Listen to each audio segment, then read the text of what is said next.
আসসালামু আলাইকুম রহমতুল্লাহ বারাকাতুহু। দর্শক শ্রোতা, এই মুহূর্তে সবথেকে বড় খুশির সংবাদ হলো অবশেষে সব জল্পনা কল্পনার অবসান ঘটিয়ে দেশে ফিরেছেন আল্লামা ডক্টর মিজানুর রহমান আজহারী। গতকাল থেকেই তার আসার গুঞ্জন ঘুরে ফিরেছিল সারা দেশে, কিন্তু অবশেষে সব জল্পনা কল্পনার অবসান ঘটিয়ে এবার তিনি ঢাকায় অবতরণ করলেন এবং তাকে পেয়ে দেশের হাজারো মানুষ এতটা খুশি হয়েছে, ততটা খুশি তারা হাসিনার পতনের কারণেও হয়নি। আপনারা সকলেই জানেন যে প্রায় 3 থেকে 3.5 বছর আগে ডক্টর মিজানুর রহমান আজহারী তিনি এই হাসিনা স্বৈরাচার সরকারের কারণেই দেশ থেকে চলে গিয়েছিলেন এবং এতদিন তিনি নির্বাসনে ছিলেন, মালয়েশিয়াতে অবস্থান করছিলেন। সেখানে থেকেও কিন্তু তিনি থেমে থাকেননি, তার ধর্ম প্রচারের যেই কাজ সেই কাজগুলো তিনি করে যাচ্ছিলেন। এবং সাথে সাথে তিনি যে ডক্টর মিজানুর রহমান আজহারী এবং তাকে যে মানুষ ভালোবাসে, তার ভালোবাসা কিন্তু মানুষের হৃদয় থেকে বিন্দুমাত্র কমে যায়নি এবং তাকে মানুষ ঠিক আগেরই মতো ভালোবাসে, সেটার প্রমাণ মিলেছে।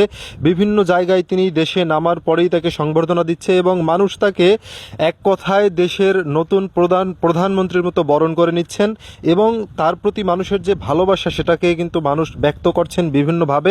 আপনারা হয়তো স্ক্রিনে এতক্ষণে সে সমস্ত কিছু দৃশ্য দেখতে পেয়েছেন এবং তিনি দেশে আসার সাথে সাথে বাংলাদেশ জামায়াতে ইসলামী সহ বাংলাদেশের সর্বশ্রেণী সর্ব ধর্মের, তারপরে সর্ববর্ণের, সর্বদলের যে সমস্ত মানুষরা রয়েছে সকলেই খুশি হচ্ছেন।